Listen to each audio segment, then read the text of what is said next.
Is 6 o'clock p.m. on Monday, November 10th, and I'd like to welcome everyone to our Board of Health meeting tonight. We can do a roll call in. Stephanie Granger here, Michelle, Here.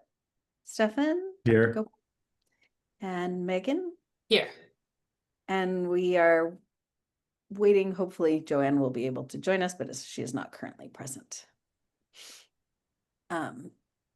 So we'll then go ahead with open forum. I don't know if we have anybody here to present or ask anything for open forum. I don't see any hands raised, anything in the chat or the Q&A. Okay. And then we noted that in the agenda, we had minutes from September that should have been our October minutes, which we, since they're not there, and since we also didn't get them, they didn't make it in the packet, we will take that to next month.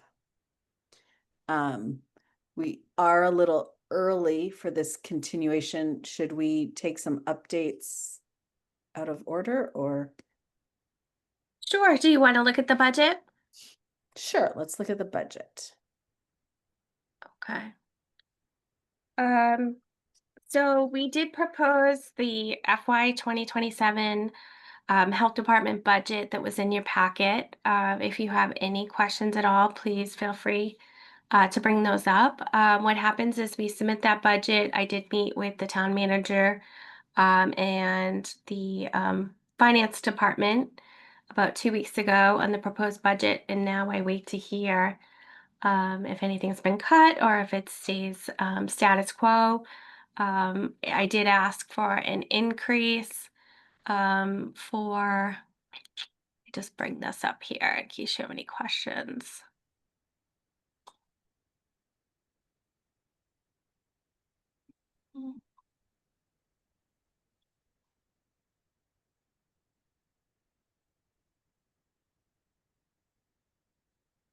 Okay. Do you see that? No. No? Okay. It's coming up on my second screen.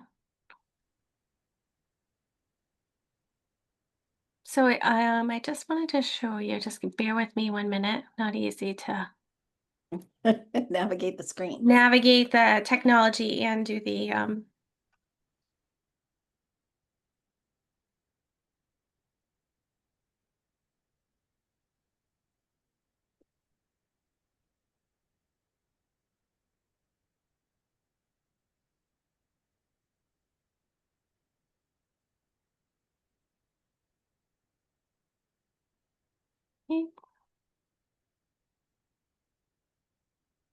there we go. And do you see that? Yes. Perfect. So the salaries generally they move up each year, but that's something that we really don't have control of. That's based on reviews and union employees. Their contracts are negotiated with the town. So moving down to our expense line items that you can see here for FY 27, which is this one right here with the arrow. We did ask for more in our travel mileage. As you can see, we did go over the 1,500. It used to be 2,000. So we just asked that they put that back. And then you can see in FY 28 here, I've asked for a little more. We do supplement that with grant funding if needed, but it's nice, if that grant funding ever goes away, that we keep that in line. And that's your mileage just around town to go to. Yes. So over here in this column, you can see we have to give a justification for what we do with each line item. And so that's for all staff except for our regional staff. All of our regional staff are paid with grant funds. So it would just be our employees here in the health department for staff to do inspections, to go to any meetings, conferences, traveling to flu clinics to bring gear, things like that, putting out sandwich board signs, beach testing, things like that would be our travel.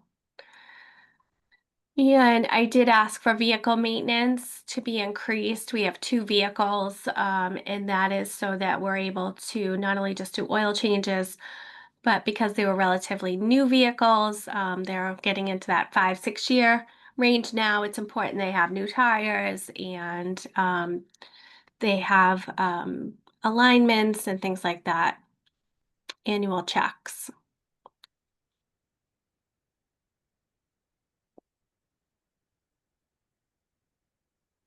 So advertising legal, that's just for putting things in the papers and such. It is right now, it's about $400 to advertise anytime we have a public hearing. The only time that we're required to advertise is if we're changing our septic regulations. But I did also want to show you, we have a breakdown of everyone's salary and what kind of position they have, whether they're union or not. It keeps track of any kind of COLA or what anniversary they have for longevity. But I wanted to just show you the rent revenue for the department. So you can see here that we did return almost $46,000 back to general fund from one grant. We were able to return that. We bring in about 87,000 in admin funds, and we tried to spend that on programming and stipends, and that was what we gave back to the town. So then we bring in these are our permit fees for each year, what we bring in for smoking and health fines. Um, in the green is what the town added. So this is actually what we had down. We had over $5,000 that we brought in from health and smoking fines. And then we also bring in now 3,100 a year that goes back to general fund to store emergency preparedness items and the MRC items. So yeah, just one, and we did bring in a new $10,000 grant for nature. That's great. Yep, and then we just have to show them what we do with conferences. Generally we try to make sure it's fairly across the board and, what we have to bring in for dues and membership to justify some of these line items.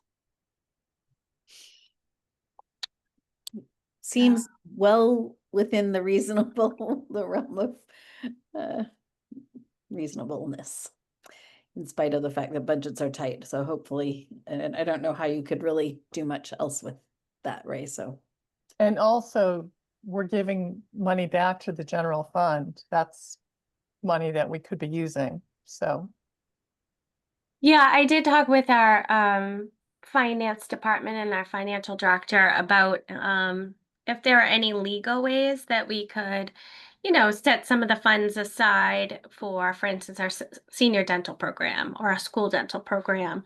Can we set up a fund for community wellness, behavioral mental health committee, that kind of thing? But unfortunately, without having line items appropriated at town meeting, it's not something that they can do. So we do try to, would that be worth it though, especially the senior dental program to ask for at town meeting? we could separate out and ask individually line items for, but the problem is it's not sustaining funding. So right now it goes to the end of FY 27. Yeah. And then we have not heard yet what that funding will look like towards the future. So this way that you just ask the town for some money. So For this way I just spend it as much as I can. Um, and I do a really good job at that. But yes, so we use it for lots of programming for, we help out lots of departments. But then we do also give some of that funding back because the intent of the funding too is not just for health department programming, but it's also to pay for things like electricity, to have, um, a roof over your head kind of thing for the additional employees. Could it be used for any of the vehicle stuff? It could. So that might be something to consider going forward if you need that for Yes, vehicle yes, yep. maintenance or things, because again, as the town has increased population and more other, buildings and things to inspect, those costs of getting out there are going to increase.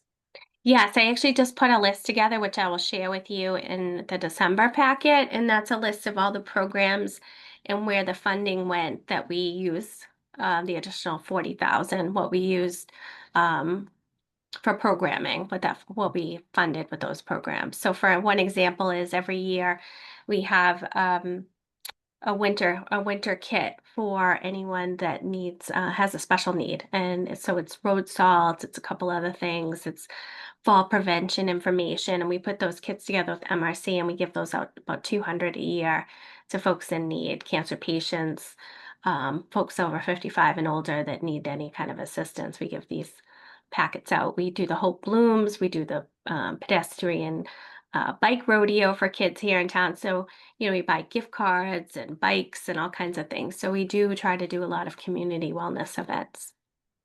Yeah, that's great and important. Thanks, Ray. Sure. We're still a couple minutes ahead of that. So I don't know if you wanted the town report as the next item. Sure, let's take that and then. Okay. So the FY 2027 proposed town report, that too is also in your packet. Each year, as part of the charter here for the town, the Board of Health is required to have a town report, put together our piece, if you will, for the town report. So this year, I have not seen the draft of what the town report's going to look like for the whole town and all the departments, but we have submitted our general format, as you can see, and we put our grants in there, org chart. We put a little information in about the board, and you can see that I think it's 12 pages long, if I'm correct, but it's quite lengthy. We put a little bit in about all the different areas that we work on throughout the year, and just, if you have any questions, concerns, changes, we're happy to take them. I thought it looked really thorough. Like, you guys are doing an awful lot. The finance committee did ask last year that we add opioid related illness and suicide overdose. So we did add that in the demographic information in the analytics. So that is a new addition this year. Well, good work and thank you. Sure. No, thank you. Did anybody else have any comments on that? Okay. Well, seeing none, do we think we have our so let's see. We do have Daniel Carr on. Okay. So if you want to take the 6 Olive Road. Yeah, I think we're pretty close in timing on that now. We could maybe just get started for our continuation of proposed variance requests for 6 Olive Road. And that was the proposed tight tank in accordance with Title V regulation.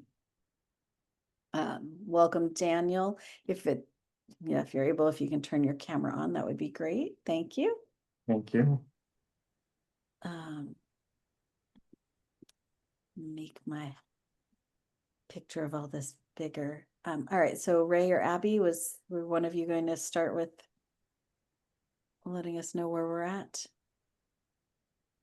Sure. You want me to give you just a rundown of what changed? Kind of this letter that you're just looking at now? Sure, that would be fine. Great. I will share my screen so that we can look at the plan together, if that's okay.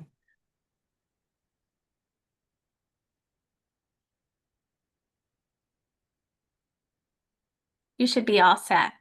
Great, thank you. Great. So can everyone see that? Yes. Great. So, since the last meeting, we went out to the site a couple times to do a couple of things. The first thing we did was we dug a test pit here where the proposed tight tank is proposed. We did some buoyancy calculations to show that even if the tank is empty and completely submerged in groundwater, the tank will not float out of the surface. So that was good news. We survey located the neighboring well at 8 Olive and their septic system. So I'm just circling in red. This is their well, and this is their septic system here. And so we were able to get an accurate 50-foot well radius from that neighboring well there. As you can see, the 50-foot radius from that well takes up a good portion of the western edge of 6 Olives lot. So we don't want to do any septic related activity within that 50-foot radius. And so we initially had the tight tank over here. And so we've now switched that location to the front of the house here so that we're greater than 50 feet from that well at 8 Olive. And so by putting the tight tank here, the existing well on site here is obviously not going to work because that would be too close to it. So we're proposing a new well in the rear corner of the lot over here, which also projects a 50-foot radius here. And so we're able to get the tight tank greater than 50 feet from all wells, greater than 50 feet to the pond. So let me just outline in red. This is the 50-foot buffer to the pond here. So we're really quite limited on where we can fit a system here. So we got the tight tank in this little corner here, which still requires waivers to setbacks to lot lines. It's still within 100 feet of the well, but like I said, there's really no other option for it on this small lot. What else did we do? We had a third-party firm go out to the site to try and locate and inspect the existing system on site here. So there's no record at the town. The owner doesn't have any record of the system here. But we were able to locate the pipe where it leaves the crawl space beneath this building here. So that's in red here is where we found the building sewer. And as you can see, there are existing outbuildings on site. There's one here, one here, one here. And so we couldn't see anything from the surface. We're, assuming it's beneath one of these outbuilding structures. But it will absolutely be within 50 feet of the neighboring well here. So it's an automatic failure given its proximity to that neighboring well. So we know the existing system must be in failure. And we know it's somewhere in this corner of the lot, but we don't know exactly where it is given the outbuildings on site. But during construction, it will be cracked and filled with clean sand in accordance with Title V abandonment of systems. Yeah, so it's the same house proposed, and the house is proposed the same distance from the wetland, from the lot lines as the existing house. And I think that covers the changes if you have any questions. Is there going to be a driveway or anything for is that new tight tank where you have, is there going to be anything over the top of it? Yes, it'll be underneath a pavement here. So the existing paved driveway, we're basically just expanding it a little bit so that we could have 2 cars parked behind each other here and then another one over here. But the manholes to the tight tank will be at the surface, so you'll see the 2 manholes at grade in the driveway. There was a lot of discussion about, the importance of being, well, how frequently do they anticipate this? Is this going to be a year-round property or? The hope is that it would be year-round, yes. And so one part of the discussion was that, what would be the anticipated frequency that this needs to be pumped? Abby, do you have an answer, or Ray? I think Daniel put every 3 months on the plan, or is that what Yeah. you did, or yeah? Yeah, we have a note on the plan that says it'll be pumped at least every 3 months, and of course there's an alarm on the tank. So if it fills up quicker than that, then the owner will know. So my only question there is there discussion, given that the neighbors were saying this road is really not very accessible by large vehicles in the winter, how that would happen and how does that get managed? I would say it would just be the responsibility of the future owner that it gets done. You know, if they have to pay someone to plow to get down to it, then they'll have to do it. It just has to be get done. Abby, did you, since now that you've been out there, do you have any thoughts on that? For access, I mean, you know, I don't know what it looks like in winter. There's a lot of roads like that are probably not super easy to access, but there are other tight tanks in the area, and sometimes, you know, it's really the only solution. I know that the neighbors did bring up access during winter, but you know, if it has to be pumped, that's the only reason, you know, solution, I guess, in certain circumstances. But I know that Daniel did design the tank to be larger to hopefully have it pumped less frequently. So I mean, they might just have to, you know, plan ahead. Yeah, I don't really have any other thoughts. You know, I was down there obviously about a month ago, so it's not in winter, so I'm not sure what the road's like at that point. And that's a good point about, you know, timing the pumping. Maybe they time it so that they do it in like, I don't know, November, like now. November, late November and then Yeah, and then they get the worst 3 months of the winter, and then they'll do it again, you yeah, know, like in March early or something. December. Yeah, March can be brutal, although who knows these that's days. true. Yeah. Okay. Abby and Ray, did you have any other concerns? Yeah, I just wanted to bring up, I would like to recommend to the board that they require a written agreement that they need to provide to us before we can issue certificate of compliance, that they have a contract with a pumper, that they are gonna have that tank pumped quarterly. And we'd like to see that permanent. So whoever owns that moving forward, and I don't know if that's something that um we put on the deed or whatnot, but that tank should be pumped quarterly, and we want to make sure that that takes place. How did I wish we had Joanne here. Do you recall, Abby or Ray, how we've done that previously when we wanted that to be? Was it We on the deed or was it? we have required it to be in writing, and that we have not put it on the deed before in the past. Um, and that's fine if it's not on the deed, but we want to make sure that, you know, they are certainly pumping that quarterly and that they have a contract in order So to we're asking them to provide to the board or to that department a contract indicating that it will be pumped quarterly and have that on file with the department.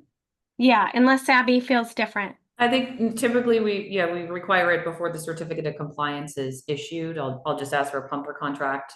Just, you know, usually some sort of in-town pumper, just saying that they agree to pump on the schedule and submit us the report. So we require that for all of our tight tanks. Okay. And how do we have to, like, for us? Okay, Megan, you have your hand up. So yeah, I was just gonna say, since we don't know who's gonna own it and you're gonna give their certificate, is there a way to verify that once it's once it's sold, other than the deed, that the new owner is gonna comply with everything? Sorry, Ray, go ahead. No, I was just gonna answer that there's no way of the new owner knowing unless it's put on the deed. So is there a way for us to put this on a deed that just have it on the deed that a pumper, what did you call it, Abby? Pumper So so the septic Should- hauler pumper, would, be I on think it file. needs to be in writing in order to, you know, to let the applicant know for a certificate of compliance that this board, if this goes into the approval, that this board would like to approve not only that it's pumped quarterly, but if you'd like it to be on the deed, we can certainly do that. Well, if we say just in writing, is that sufficient to carry over between, when the property sells or? No, so what we need to do is put it in writing to the applicant. You know, in other words, if the board approves these variances tonight, Typically, what we would do is we put in writing to the applicant to let them know what the board's decisions were tonight. You know, Daniel's here and he knows, but I'm not sure who the applicant is. Abby would know who the applicant is for this particular system. So whoever owns the property at this point would be notified of what your decision was tonight. And if the decision is, you know, we would like to see before certificate of compliance, we would like to see that you have a contract with a separate hauler for quarterly for your tight tank to be pumped. That's one thing. But in addition, if you would like a deed restriction filed that this tight tank needs to be pumped quarterly moving forward, then we can certainly also do that. So to Is- me, it's two separate things. It's Okay, it's two separate things. One is, sorry, I don't know if that's my computer that's wigging out, and I don't know if that shows up or,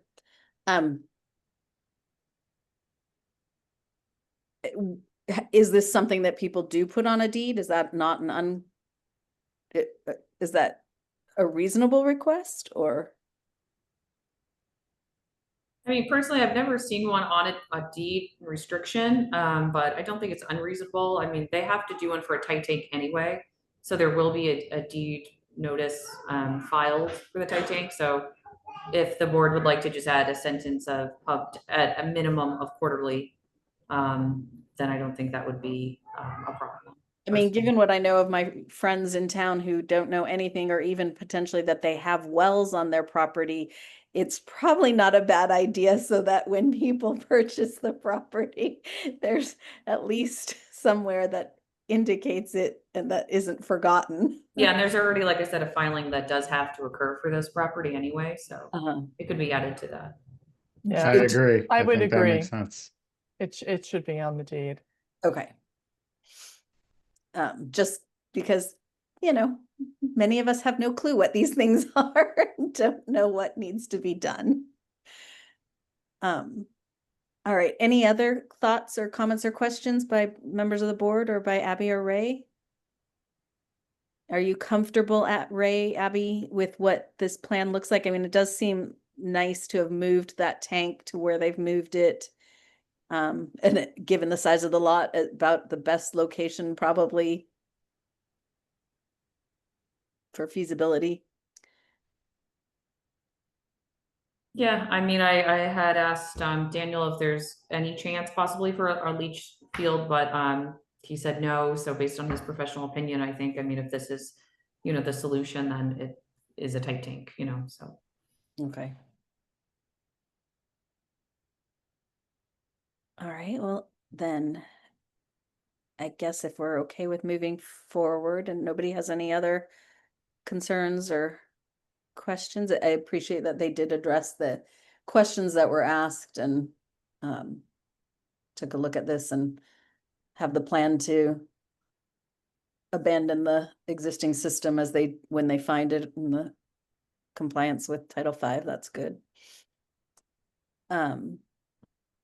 So do we need to then, how do we make is it a motion that's required for the two things to require the papers? Sorry, Ray, I can't hear you. sorry. So first you would make your motion for the variance requirements, excuse me, the variance requests. And you could certainly add those in as part of your approval or non-approval. Okay. Daniel, do you mind stop Yeah. sharing? Thank you. Thank you. Okay, does anybody want to attempt this?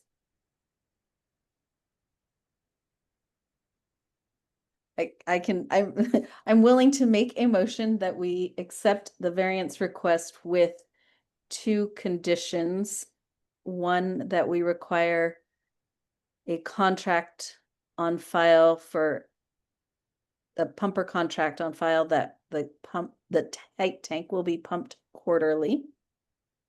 And two, that there be, and I don't know the wording, Ray and Abby or anyone help me out, in writing on the deed, a notice for this tank to be pumped at least quarterly. Correct. Okay. And if Ray says that correct, I second that motion. Okay, so motion made and seconded. All in favor. Stephanie, I, Megan, Aye. Michelle, Aye. and Stefan, Dr. Aye. Gopal. Great. Okay, thank you, Daniel, for the work you've done on that, and Yeah, Abby thank you. as well. And Yeah, thanks everyone. Thanks, Daniel. Have a good night. good night. All right. Oops. Trying to get my, there it is. All right, so then our next agenda item is, and what time is it? We're past time. So the proposed variance request for 28 Lawson Road. Okay, so we have Jeff Hannaford, which we're promoting to panelist. Welcome, Jeff. If you're able to put your camera on, that would be great.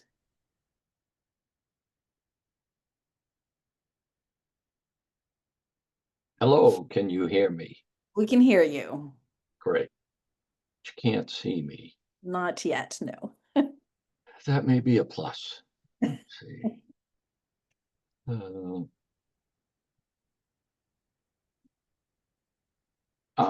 There I am. Good evening.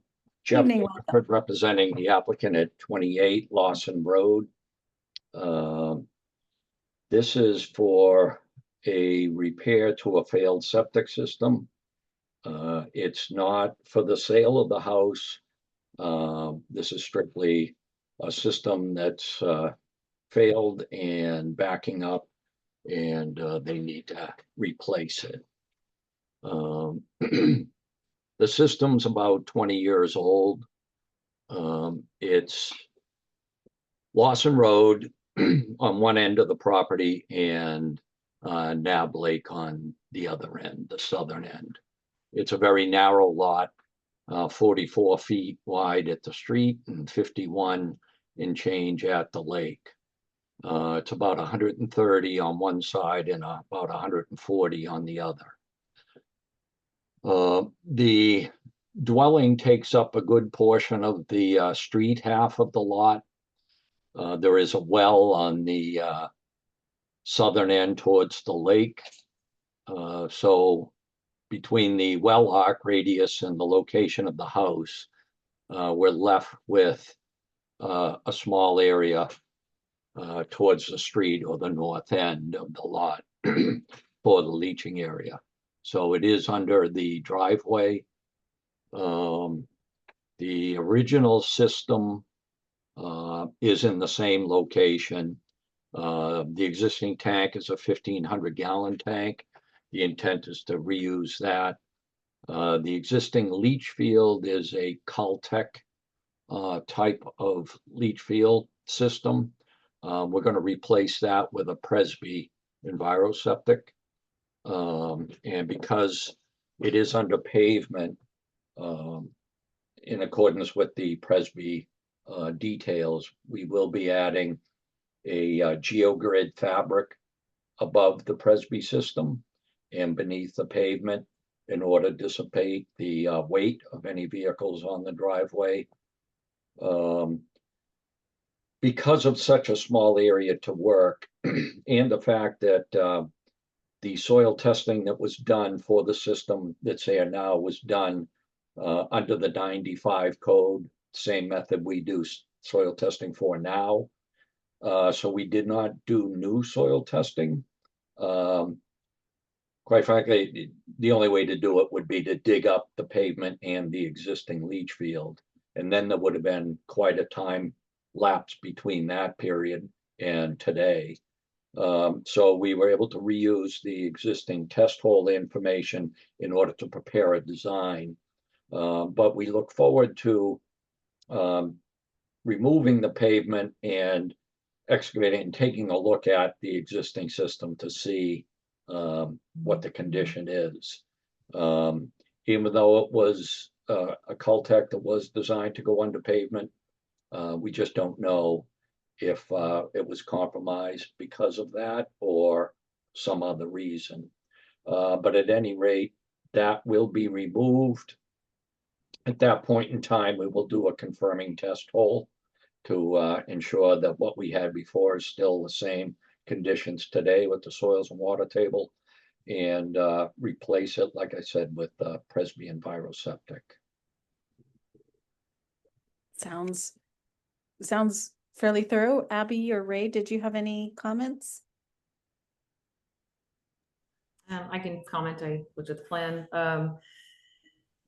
I mean, the board, I think, is now somewhat familiar with some of these on the lake lots, that these are the ones that tend to come in front of them for variances. So they do have, as Jeff mentioned, a well on site, which is luckily far enough off the system, so he can get a little bit of that groundwater reduction. Jeff, I don't know if they've submitted a Title V. I'm just wondering about the tank. You mentioned if driving over the Coltex was an issue, is the tanks under the paved driveway too? And just want to make sure that the tank's in good shape. Yeah, that will be part of it. They only left one manhole cover available with the Okay. pavement, so they do want to see the other end of the tank for a complete inspection. So Okay. that'll be part of it, but they're aware and prepared to do it. Okay, and then if not, they'll just replace the tank. Right, yep. Okay. But what we could see from the one manhole, it did look fine. Okay. And as regards to the variances, I don't have concerns. I mean, obviously they are close to the property line, but it's my understanding the abutters were notified, and again, this is the only place the septic system can go. There's no option. There's no other place. Yeah. Yep. Yeah, this is very tight. Yep. Okay, did any of the board members have any questions? Okay, then I guess, does anybody want to make a motion to accept the variance? I can take a go. Can I just clarify a couple things first? Absolutely, yes. So, should I be adding in the things that you mentioned are going to happen, just to make sure that those are confirmed? So you're gonna do soil testing and verify the condition of the tank after you start digging. Am I understanding that correctly? And should I say that in my motion? Abby, I what? think you have to say it in your motion. These are things that, we do need a Title V first, so I'm not issuing the permit until I have that. And then, yeah, I don't think you have to make it a condition. We're going to do the confirmed deep. It's already in the plan. So these are kind of standard things more. Okay, Yeah. thank you. Yep. So I'd like to make a motion to accept the proposed septic variance for 28 Lawson Road. I'll second that motion. Okay, the motion's made and seconded. All in favor, Stephanie, aye. Megan, Aye. Michelle, Aye. Stefan, Aye. great. Thank you, and thank you, Jeff, for working on a challenging small Hey. location there. They all seem to find me. Thank you very much. Have a Good good night. evening. Thank you.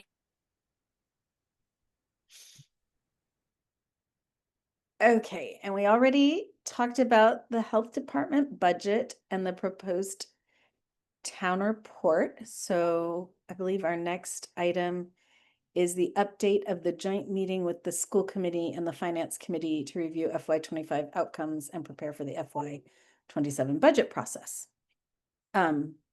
So is that me pretty much, Ray? It is. I was invited to attend a meeting on that, and it was a good meeting. The school committee, the finance committee, and the select board meet to discuss. Sorry, is that my computer dinging? I don't know. The budget for FY27, and people at that meeting shared some of the challenges, the budget challenges the town is facing.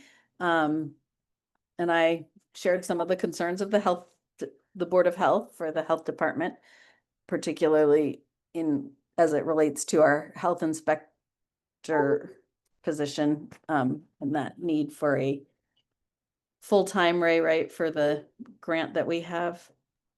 So it would be the part-time status of the food inspector to full-time if possible in the future. Right. Right now we do supplement with a regional inspector But that's paid with grant funds. quite in compliance with our, we're trying. But, and we're adding more and more businesses and more restaurants to town, which is great, but it's more work as well. And I think with the addition, we've been talking in our department with the addition of housing, which is fantastic, right? We have we really need housing, certainly in Massachusetts and in Westford. With the addition of the apartments, certainly brings, new housing complaints, trash, illegal dumping, all kinds of public health complaints that come in with housing all the time. So um, that takes from the health inspector position, which also does food. So that just puts us more in a deficit. So we appreciate the certainly the advocate. So they will be continuing to have these meetings for the next few months. And I believe it was a Tuesday at 7 p.m. I think. I am not able to always attend that, so I didn't know if there were any other board members who might be available to participate in that, just to continue to be engaged in the process along with them. We can either share it, or if there's somebody who thinks they could make the meetings, I think it's sort of monthly, was the plan. It is monthly. Yep. So I don't know. And there is a virtual option. Okay. Does anybody have a Tuesday at 7? Is it 7? Yes. And I'm not sure what Tuesday, but I could find out. Yeah, it was. Let me look at my calendar. Assuming it's continuing on the same. I think it was that. Was it just the 4th? No. Was it in October? Yeah, it was the 28th of October. So the 4th Tuesday, probably. I can't do Um, Tuesdays. I can share it if that's what. That'd be great. And we can see if, Joanne's not here tonight. I don't know if she might have some time now also to participate in that. But that'd be great. So I'll make sure that if I get emails, or Ray, if you find those emails, we can loop in Certainly, Megan. I can find out. Yep. I can send that out to you all. Okay. Thank you. I mean, it was great to be involved and to hear, to be able to participate and share our concerns as well. And the people expressed that they appreciated hearing from us. Because they're not that aware of what our needs are in general. All right, then the next item is the update on scientific evidence-based resources regarding vaccine confidence. So we talked about at our last meeting, and I think, vaccine and also information available. We were very concerned about Tylenol, the statements that were made about Tylenol, and very concerned about some of the statements that have been made on vaccines. And, hearing from a lot of places that people are confused by the mixed messaging that has been getting out. And so as a board, I think we wanted to talk a little bit about that. Ray, I think you mentioned that you and Gail were working on a piece for the website. Yeah, so we have brought up we did bring up this issue because we have had residents who are confused about what to believe, what not to believe, what should they be doing. And we certainly did hear about it as well at our flu clinics this year. So we wanted to put an evidence-based resource section on vaccine confidence on our website, which we are pulling all the resources both from the Mass Department of Public Health, but certainly, referenced sorry, I'm having a brain cramp here, but reliable scientific evidence based on not only vaccine confidence, but as you mentioned, statements that have been made about different medications such as Tylenol. So just for a place for residents to go to feel that they're getting the best scientific evidence available on these topics, and so that they can make their own informed decision as to what they want to do. So we are in the process of building that information. I know Stephanie had sent a bunch of resources last week. We pulled a bunch from the Department of Public Health, Harvard, Johns Hopkins, and other reliable sources for this information, the Academy of Pediatrics, and several resources that Dr. Gopal had also mentioned. And so we should have that hopefully out by Friday with the holiday. It's just building and making sure that the graphics and all the links are still functioning.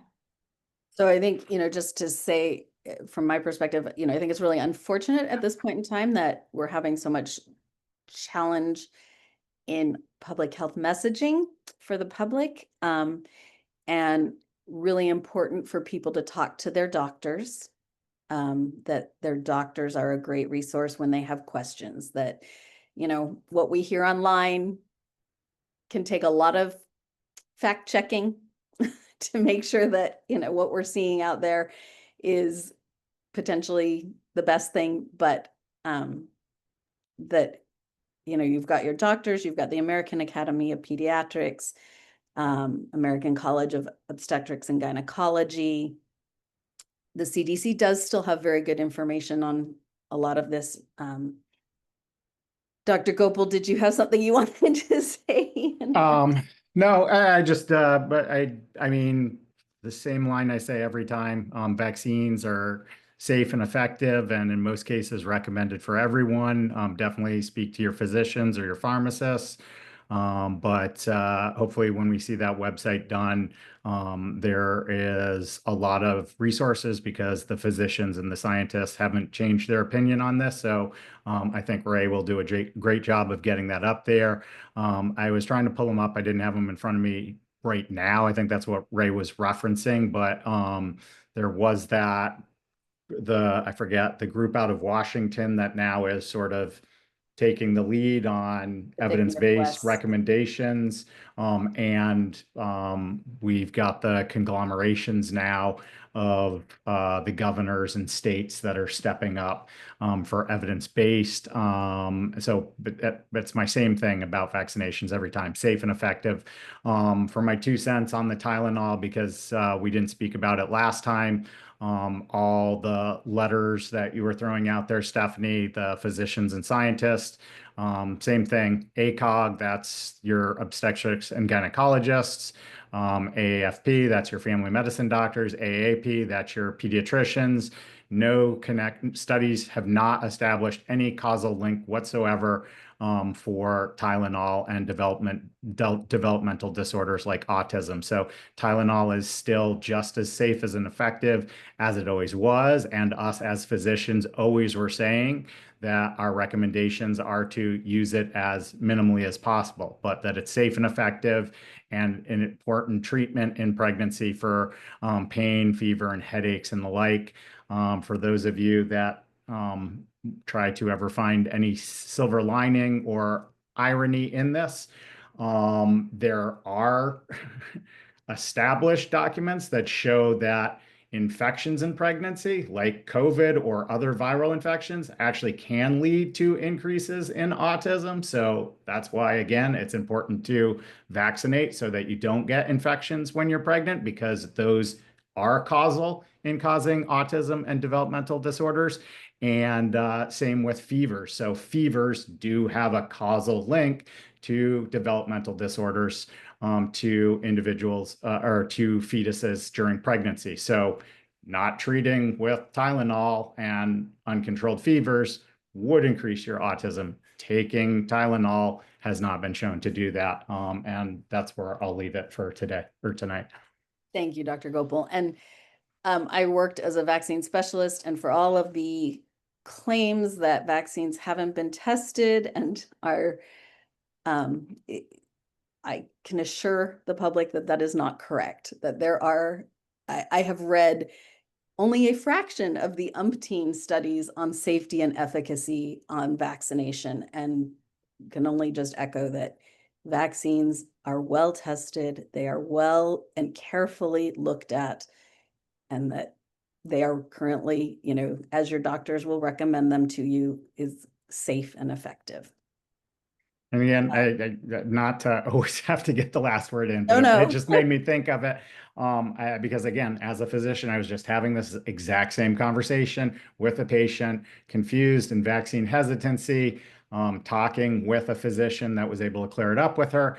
She then felt comfortable going and getting vaccinated. And then, and the thing that like I do with my patients is point out, and this is where they leverage science and physicians, that we do admit that we don't know everything, and that vaccines, there are rare risks to them. But what I always point out with my patient is when you go through and take any of those risks that are very, very minor in vaccinations, every single one of them that I've ever come across, those exact same risks are exponentially higher if you end up getting that disease that vaccination protects you from. And just to throw one out there, because it's one of the ones that came up, myocarditis, again, with a patient, even though wasn't applicable to the patient because the myocarditis was only seen very rarely in young men.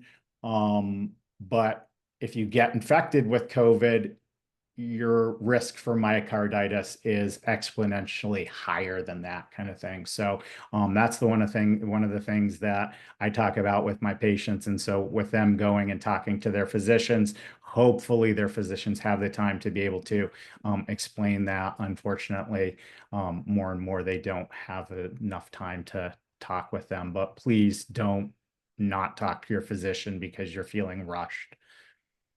Thank you. Sorry to No, take no, the that's last great. word on that, Stephanie, No, that's but it was excellent. one that popped into mind. Megan or Michelle, did either of you have any thoughts or comments? Nope, definitely a supporter of vaccinations. And Megan, did you send some materials also to Ray or? I sent an article I thought that was good on Tylenol, but certainly if you already have this stuff, you know, I say here. Yeah, well said, and agree that get vaccinated and yeah, talk to your doctor. Thank you. Okay. I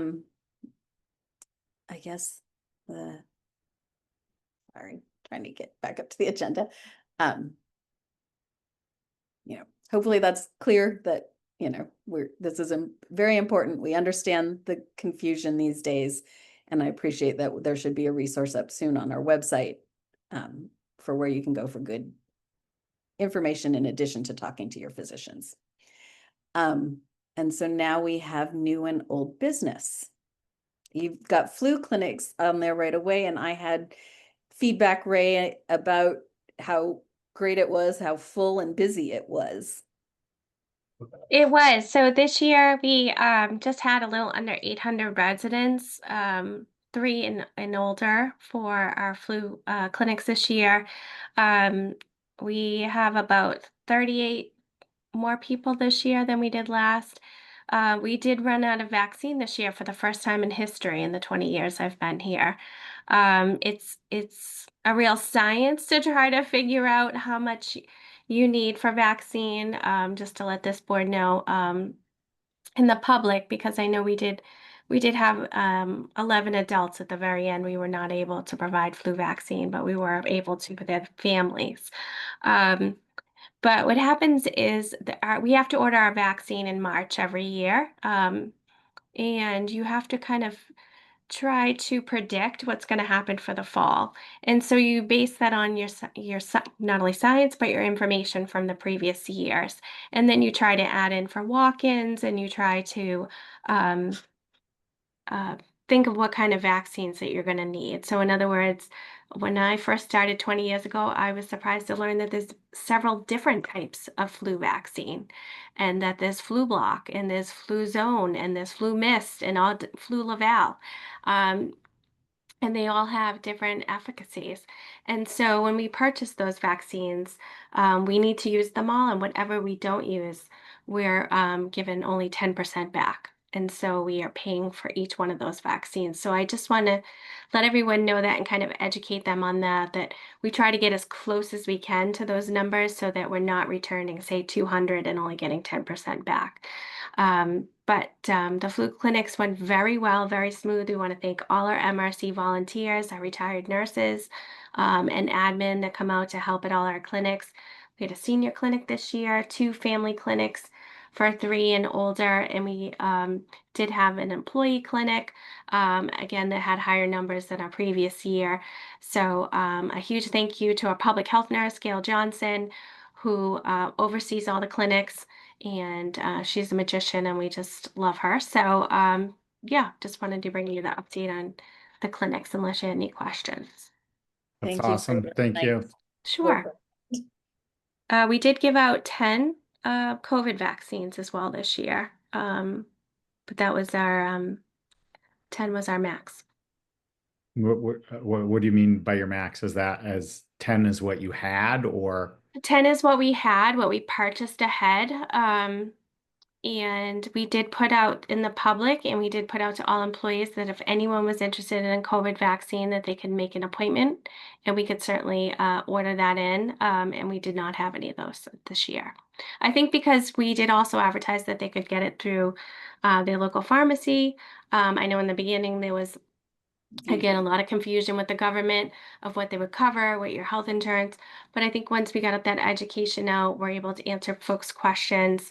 They were able to get it at a local pharmacy here in town or through their provider. Great. Awesome. Good luck figuring out the numbers for next year, because Yeah. Right. Next year, certainly we'll order more COVID vaccine. But again, the COVID vaccine this year was about $165 a vaccine.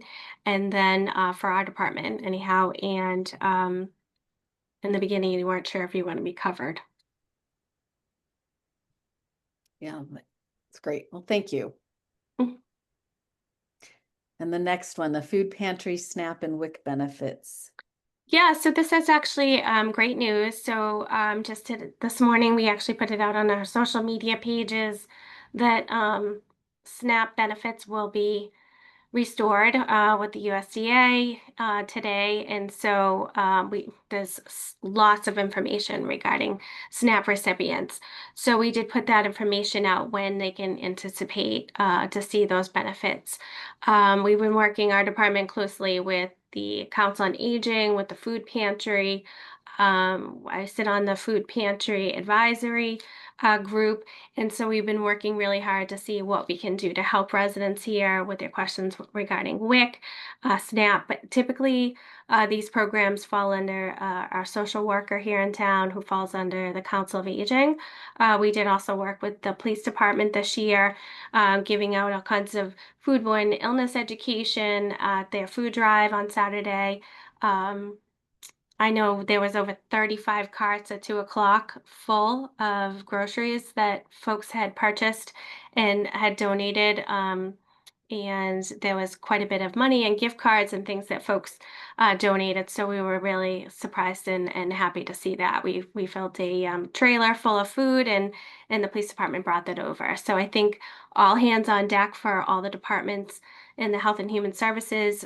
Nicole Lavliette, who is the community wellness coordinator for the town, put together an informational page on the Health and Human Services page for our residents regarding, fuel assistance, anything that they need, assistance, financial help, but any of the food drive, food pantry, WIC, and SNAP benefit information to help folks if they need that. Great. So, okay, so that's on the page, and they can find that information about. They can. And if, anyone needs anything here in town, they can call not only the health department, but they can call the Cameron Senior Center, and any one of us can direct them to the help that, they're looking for. Great, thank you. Sure. So the health fair date? Yep. So we are partnering with the Kiwanis Apple Blossom this year. And so we are going to, I believe it's May 16th, we're going to have our health fair in the Abbott School gym. And so right now we're looking at the timeline for that day. We're trying to line up right after the parade so that folks, once they leave the parade, they can walk through the gym and visit all the vendors. So that's something that we're just currently actively working on. That's a nice collaboration. Have you done it that way previous? Years ago, probably 10 plus years ago, before we partnered with Westford. Okay, that sounds great. And then town meeting results. Yep, I just wanted to put in your packet. We generally let you know what's on the warrant for town meeting if this board has anything they want to weigh in on, and then we do provide after town meeting in your packet the results just so you can see those for any members who didn't attend. Mobile clinician services. So Mobile Clinician Services is a grant.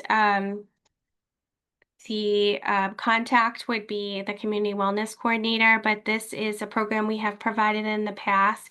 It's the mobile clinician services are for any age resident who is waiting to be seen by a permanent clinician and is in limbo.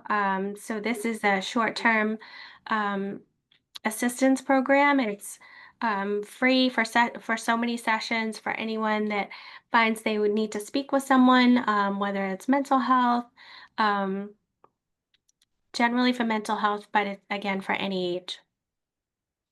Okay, so And it's so that information is not only on social media, our web pages, but in your packet. great. And how is that being paid for this year?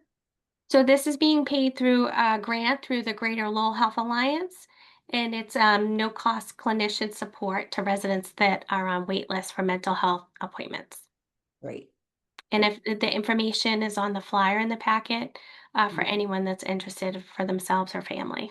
And people would see that where and how? Do you know, does it tend to get used here? in It town? does. It does. Typically, the schools through the guidance counselor's office, families, a lot of families, children.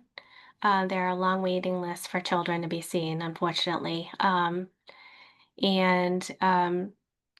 So this is a nice way to help folks who need some immediate assistance. And again, for any age, certainly. But we generally see adults that come from a family situation that it went through school and vice versa, a whole family or for a child. But it is for any resident here in town, including employees. Thank you. And then the opioid settlement community survey, that's out there still? So it has just closed, the survey and the focus groups. We just wanted to make sure this board was aware. I know a few months ago when it was open, we made you aware of it.